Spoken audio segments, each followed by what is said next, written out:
Thanks for joining us for another inspiring message from Elevate Church in Perth, Australia. For more information about Elevate Church or to contact us, head to our website elevatechurch.me and take us wherever you go by downloading our Elevate Church AU app, available wherever you download your apps. Good morning. Good to see you all this morning. Brand new year, brand new decade, brand new message series. And we'll jump into that in a moment. Want to give a shout out to those of you listening around the world via our podcast. In December, we had listeners in 4 new countries. France, the land of my ancestors, the Pommery family. Wish I had shares in the champagne company, but somehow that skipped a few generations. India, with new listeners in India, so welcome to you. Colombia, Viva Colombia. And Uganda, so Viva Africa. Good to have them listening. So how about we give them a great welcome this morning to the pod. Fantastic, fantastic. You know, a number of years ago, if you were to meet with me in a new venue, new for you, you know, a coffee shop, whatever, my kind of go-to opener would be, hey, good to see you. Do you find the place okay? And they would say, yeah, sure, whatever, you know, typically. But I don't say that anymore, like ever. If you come to meet with me, it's a new place for you. I would never anymore open with, did you find the place okay? Because I'm aware all you would do is pull out your smartphone and shove that in my face and say, idiot, as if I wouldn't. But here's the thing, millennials, listen carefully. Gen Zers, listen carefully. Snowflakes, it wasn't always that way, okay? Life wasn't always that easy. There was a time when the way to get to a place required the use of what we used to call a street directory. Now, here in Perth, it was called a UBD, which, by the way, if you note on the screen the date, you can still buy these. And I have absolutely no idea why. I've been trying to, I didn't even know these are still available. I researched this week. I discovered they are. They're on sale at Officeworks. I think they should be. On sale, that is. Clearance sale, never to be restocked for 2020. I can't think of a use case, but here's the thing. That's how we used to get from A to B. Well, hopefully get from A to B. Now, then the internet was invented. And with the internet came a couple of prominent mapping directory websites, MapQuest, particularly in the US, and another one called whereis.com. And so what Whereis required for you to do, because we didn't have smartphones with GPS, it would require you, before you went on your trip, you would have to sit down in front of a desktop computer. You would have to you would have to unplug the phone cord from your landline, plug that into your desktop computer modem, which sat outside of your computer, and you would have to click a few buttons, and then you would hear the you would go and get a cup of coffee, visit a friend, make dinner. It was the WWW back then stood for the World Wide Wait, and you would then come back, and you would load up whereis.com, for example, and it might look a bit like this. This is a kind of an advanced thing. There wasn't such a thing as screenshots back then. But here's the thing: you'd get this, and you would tell it where you are because it didn't know, and then you would tell it where you wanted to go, and then you'd say, "Give me directions." And then what you had to do is you had to print out. On paper, people, paper. You would have to print out the directions. Now, the further you were going and the more complicated it was, the first page was kind of like the flyover overview, which is what you see here. And then it would be pages, turn by turn, meter by meter, 200 meters, continue driving. But they're just words. And Louis and I, we were traveling around the world a lot back then. There were many, many times in many, many places around the world where we would go through this whole process. And, you know, LA was one of the places where to get from A to B, you'd be publishing something thicker than the street directory that I just referenced. And I'd be driving, and Louis would be in the passenger seat, and she would be reading out 200 meters, keep going to. Like, Louis was the prototype for Siri. She's giving me directions, and I'm like, oh. And God help us if we miss the turn, because there's no like, oh my God, what do we do now? It was brutal. But then, of course, as you know, along came smartphones and so on. But actually, there was a little gap in between where some of you may have missed. There was a little gap in between. It was like the infancy of portable GPS units. And kind of the only place you could really access these was at rental car spots. And when I say primitive, I mean like, here's what would happen. You would go to pick up your rental car, and they would ask you the add-on questions, which is kind of where they make their money. Would you like insurance with that? Would you like a GPS unit with that? Now, you know, if it's a new city, if it's a complicated city, it's a pretty smart play. You'd kind of pay $5 a day extra to get a GPS unit. And this is what they would do. They would take this GPS unit, which kind of looked like a little iPad mini kind of thing, not that fancy, and it used to sit in what I would describe as a beanbag. That's all I could kind of say. It was this little thing filled with sand, very heavy. That was to sit on your dash and, you know, fingers crossed, not move. The GPS unit would sit in the beanbag, and then you would plug the GPS unit into your cigarette lighter to keep it charged, and you'd plug in the coordinates and hope that would get you there.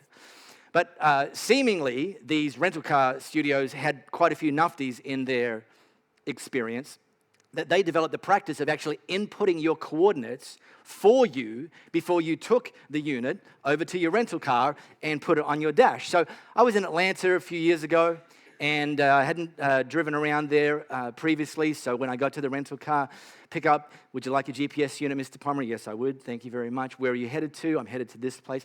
The place I was going was about a 40-minute drive from the Atlanta airport, so he put the coordinates in. There you go. Enjoy your stay. Safe trip. Okay, I go. Take the unit, put it on the dash, plug it in, drive out, and the directions start verbally. You know, turn left at this, turn right at that, keep going for this. 40-minute drive. Thinking, okay, this is great. I've got a GPS unit. I mean, like, can't go wrong. And I started to get a little bit suspicious when the GPS voice was telling me to maintain my direction across a bridge, and I was not even on a bridge, and there wasn't even a bridge in my peripheral vision. And I'm thinking, Now, that should have been a clue, but, you know, I'm paying $5 for this thing. I mean, I'm going to get my money's worth. 90 minutes into my commute, when I started seeing more tractors than cars on the road, I thought to myself, I should probably pull over, which I did. And thanks to many years of phoning the IT help desk people, I did the pro move. I switched it off, waited 10 seconds, and switched it back on again. And it recalibrated for me and told me I was now 3 hours away from my destination. And would I like to buy a box of peaches while I'm there? So instead of getting to my hotel at 4 p.m., I got to my hotel at 9 p.m. And I was not a happy individual. I'm setting up this series that we're launching today, The Beginner's Guide to Predicting Your Future, which is actually taken from a book that came across my desk 6-7 years ago by Andy Stanley. It's called The Principle of the Path. And the subtitle of this is How to Get from Where You Are to Where You Want to Be. And January, new year, new decade, perfect opportunity for us to really be zeroing in on this idea. And today specifically, and we're going to be teaching this series, The Beginner's Guide to Predicting Your Future, over these next 4 weeks. Today I want to set it up with the actual big idea from The Principle of the Path. And the big idea is this: direction determines destination. Okay, this is very memorable. When things are memorable, they're portable. So I would like you to think about this thing so you can take it with you in your brain. All these 3 words start with D. What's the principle of the path? Direction determines destination. In fact, on the count of 3, let's try that together, shall we? 1, 2, 3. Direction determines destination. See, there you go. Easy, right? I mean, it's easy to say, obviously. And you might be like, well, duh. But here's the thing. Too many people make the mistake in thinking that the principle of the path is that intention determines destination. But this is not the principle of the path. Because, and again, in the map space, nowadays, smartphone, something else connected, or you might even just kind of be a bit of a nerd and check things out before you head off. You get onto your map software, Apple Maps, Google Maps, whatever. It's going to essentially ask you two questions, or it's going to have two fields that it wants you to fill in. Tell us where your current location is, or in the case of Google, that tracks everything you do, they already know. And then it wants you to tell you the end. In other words, where you want to be. Now, don't type the word intention. I put that in there to make the point. But essentially, this is the setup. The setup of our mapping software is asking you, where are you and where do you want to be? And okay, I'm going to say this. And when I say it, you're going to wonder why I get paid to do this. But here's the thing. What you are meant to type into the end is your destination. Yeah. Why would you type anything else, right? Okay, good. So it should be that easy. Type where you are, or it knows, and type where you want to go. Should be that easy, but it is not a two-dimensional proposition. There are several additional moving parts to where you are and where you want to be.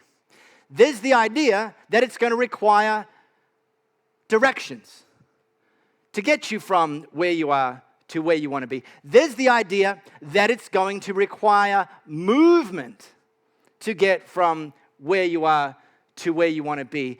There's also the idea that you need to stay on the course that's been set to get from where you are to where you want to be. And this is true in maps, and it's true in life. And it's a lack of understanding that there's like 4 or 5 key moving parts to this principle of the path. A misunderstanding that it's just as simple as where am I, where do I want to be? It's a misunderstanding of this that actually derails a lot of people's best ideas, a lot of people's new resolutions, a lot of people's I'm going to get here this year. It's like, okay, great. I mean, that's great. But here's the homework. Where are you now? Huh? No, financially, by the end of this year, I want to be here. Okay, great. Great. I mean, if it's good, great. Where are you now? What? Honestly, financially, where are you starting from? Oh, does that matter? Yeah, it matters. Where are you? So here's my intention. Here's where I am. This is where I want to be with my marriage. This is where I want to be with my health. This is where I want to be in my relationship with Jesus. Hopefully, all good things. Better health, better financial, more generosity, closer with my spouse, more in tune with Jesus than ever before. Great. Okay, great. So, where are you now? Where are you now with your health? Where are you now with your spouse? Where are you now with your kids? Where are you now with your job? Where are you now with your relationship with Jesus? Clarify your current location. Then, this is all homework. By the way, your homework. Mine as well, but I'm not going to do yours for you. Then, what direction do I actually need to take to get from my current location to my intended destination, right? Am I currently moving at all? And if I am I currently moving in that direction? It's the principle of the path, because it's not intention that determines destination, it's direction that determines destination. So, there's some homework. You've got 4 weeks to do it. I expect a written assessment. Australia Day, Neil, Australia Day. We will give you a sausage in a bun if you come with your 1-page executive summary, present it to Neil, chairman of our board. He will give you a sausage in a bun. But if your current direction isn't pointing in the direction of your intention, it's not a resolution, it's merely a wish.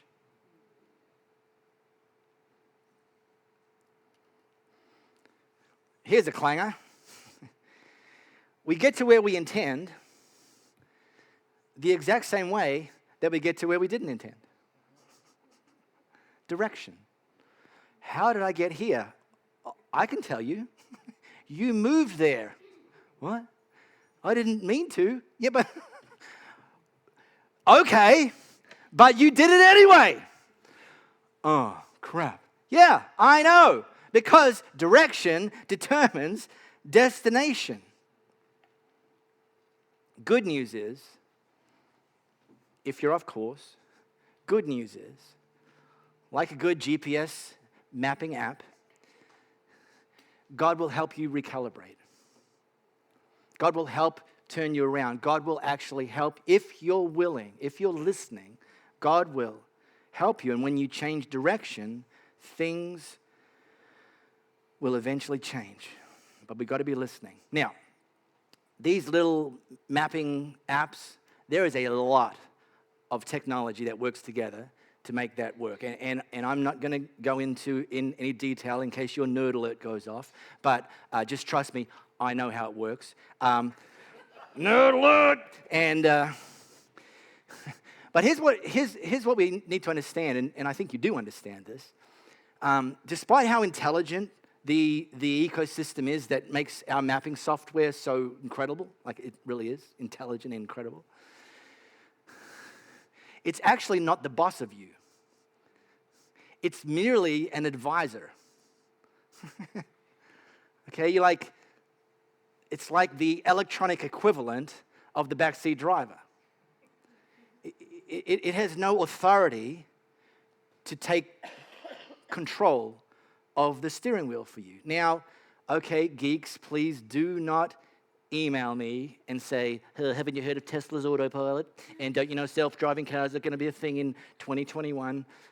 Shut up, all right? Listen, here's the thing. Right now, if you have a smartphone, and by the way, don't touch it while you're driving, put it in the cradle, type it before you leave, it would be telling you, turn left here, turn right here, keep going here, oops, turn around here.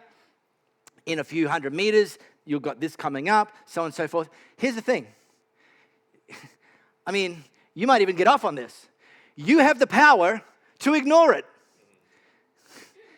Here's another one. Your powers don't stop there. You have the power to switch it off. What the heck do you know? I know better than you. Shut up. Okay. And just like this ecosystem, this intelligent kind of thing that works together, hopefully, if we've set it right and it's working right and we're listening to it and following its directions, we will get to where we intended to be. It's the same for us. We actually have like an onboard, built-in GPS system, but it has a few moving parts, and I'm going to actually talk about some of those moving parts and how we can use them to our advantage over the next few weeks. But let me just kind of riff them off. One of the things that makes up our GPS for our lives is developed wisdom. Wisdom is something you can grow in. In fact, even Jesus, it was written of him, Luke chapter 2, verse 52, Jesus grew in wisdom. Over the course of life, if we allow ourselves, we can grow in wisdom. And wisdom becomes one of the moving parts that makes up our GPS system. Our conscience is another. Whoa, don't go there. That's not where you want to go. All right, I'm listening, hopefully. People, I should have written some people, because there's some people you shouldn't listen to, but they might still want to tell you, and you'd be like, it doesn't sound. But God will place certain people in your life, leaders, peers, that can actually form part of our GPS system. God's Word, the Bible, aka the Bible, and God's Holy Spirit. Those can be things, or are things, that collectively make up our GPS.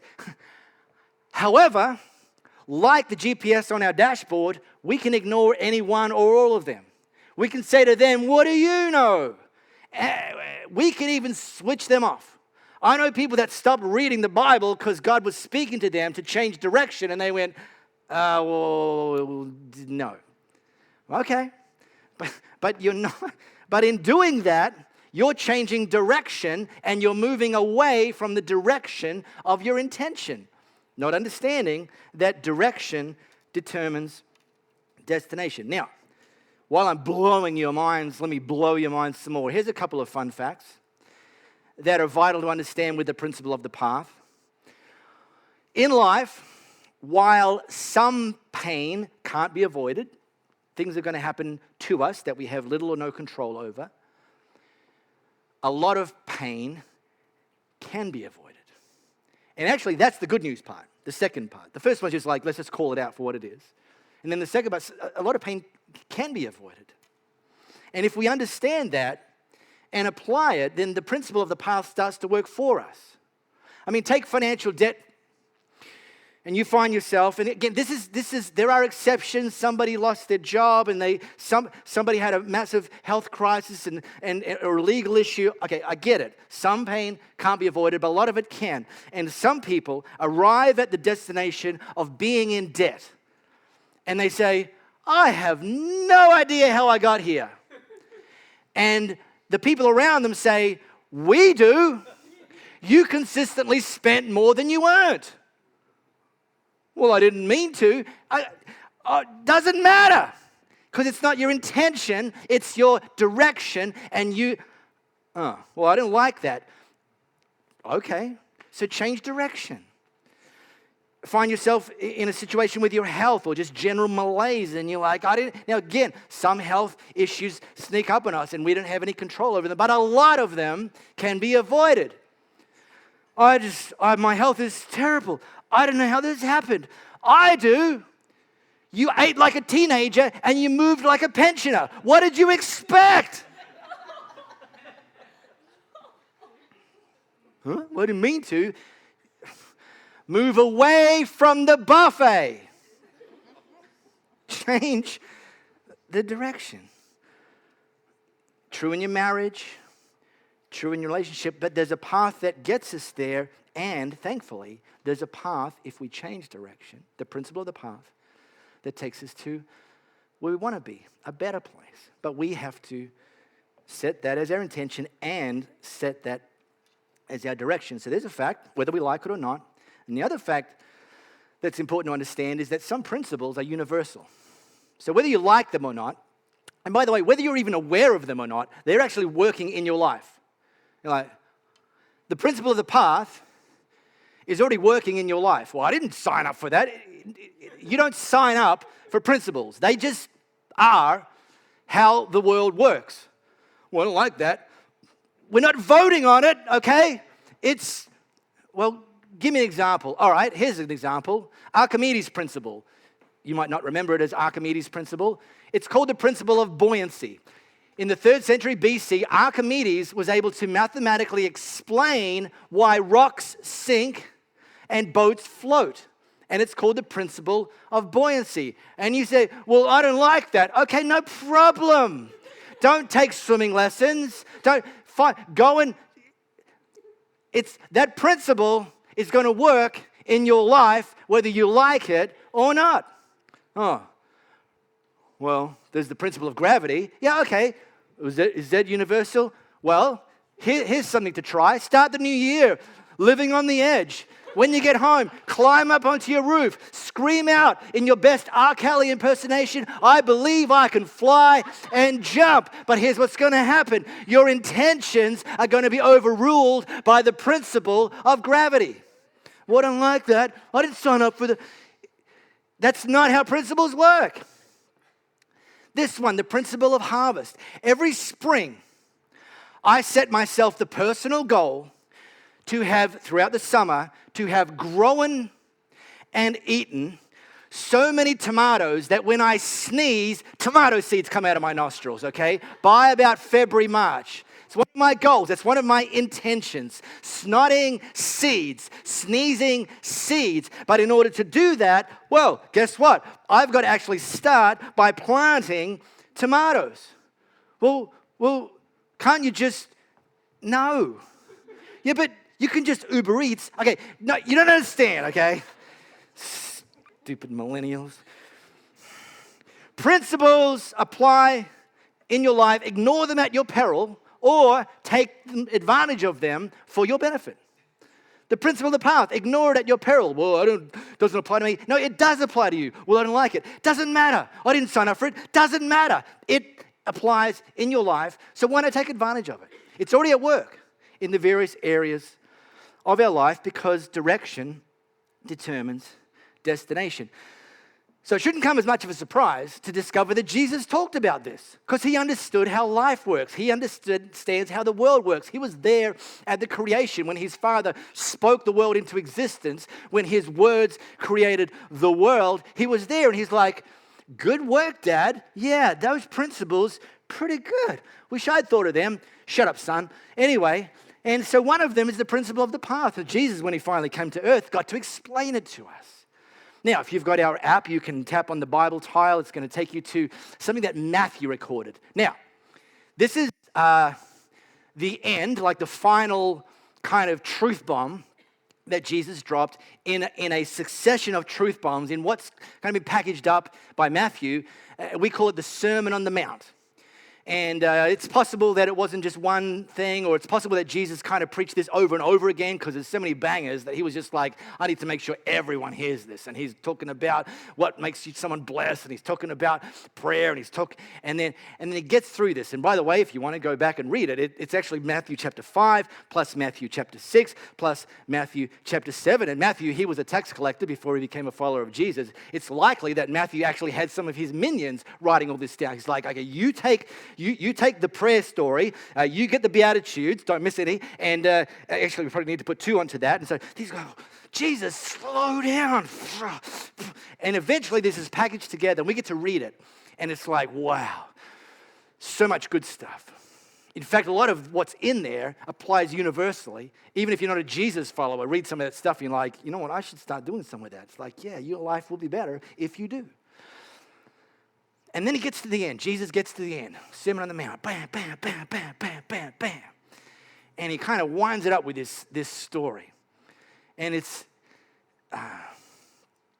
for us. It's his kind of version of the principle of the path. So he's been teaching. And then he says, all right, listen.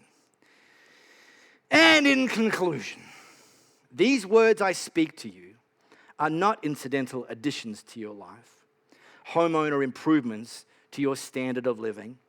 They are actually foundational words to build a life on. And if, because we have a choice, the principle of the path, no one can force us, if you work these words into your life, you're like a smart carpenter who built his house on solid rock. And when rain poured down and the river flooded, because storms happen, can't avoid them. Tornado hit.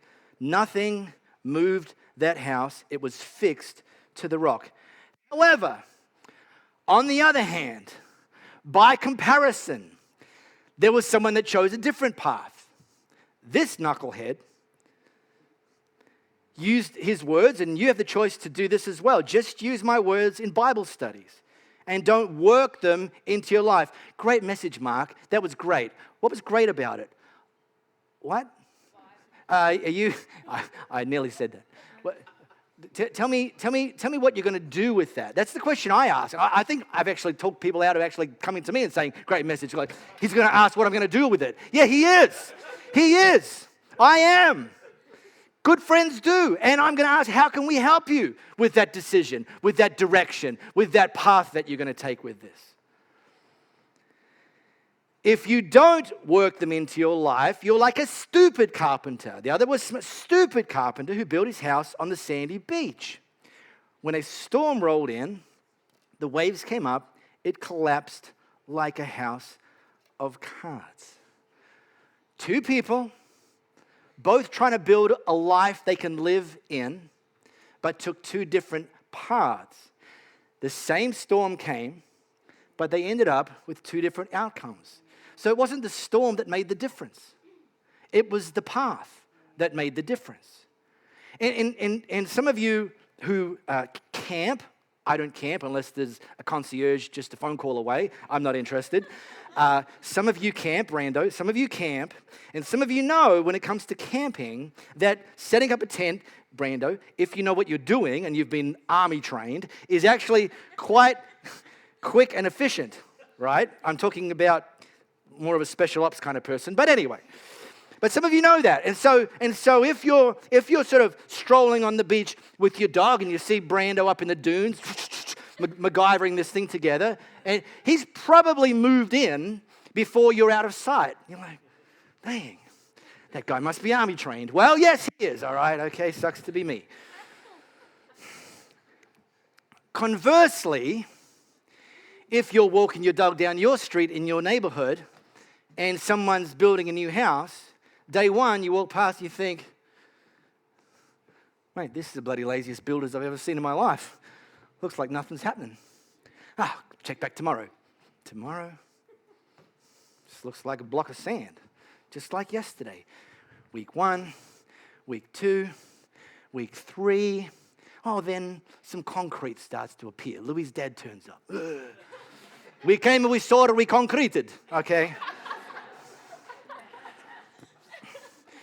Because one of the differences about building our life on the sand isn't just the foundation, it's about how easy it is.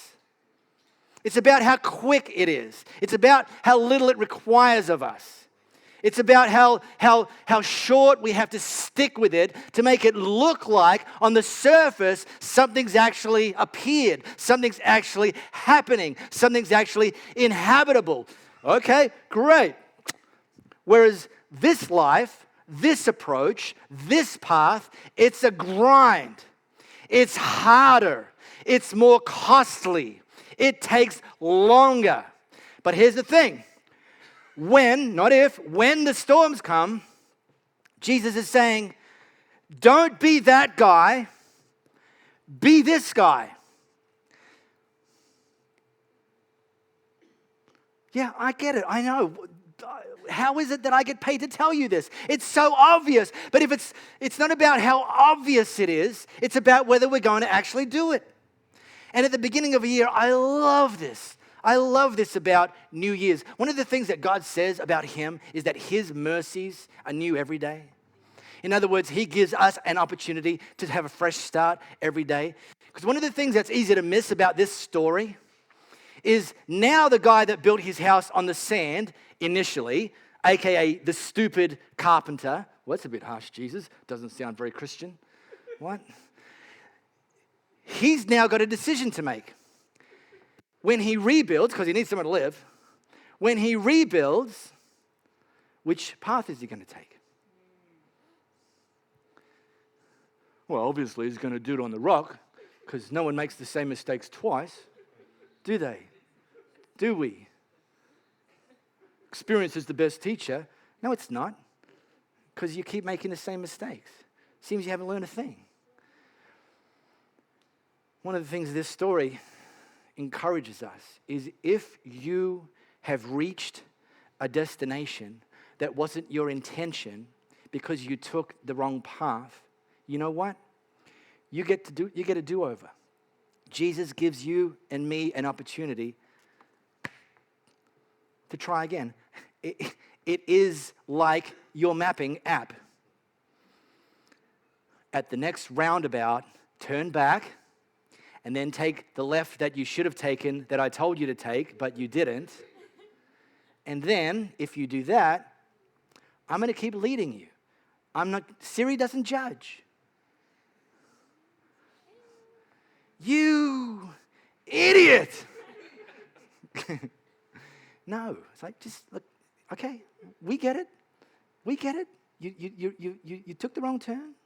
You're moving in the wrong direction. But guess what? It's the 5th of January.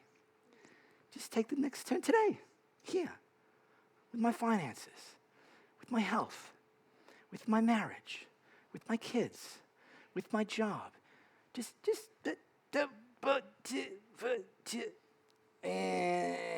And then change to the path that's going to get you to where you actually want to be, and more importantly, where God actually wants you to be. So I've given you some homework, the heavy homework, the stuff that's going to require a written report, okay? January 26th, Neil Gibb. But let me zoom out and give you the big bit of homework in 2020. If you want to make a resolution, the one I would strongly recommend you consider making is this one. In 2020, starting today, pay attention to your direction. It's a privilege to play our part in all that God is doing in and through you.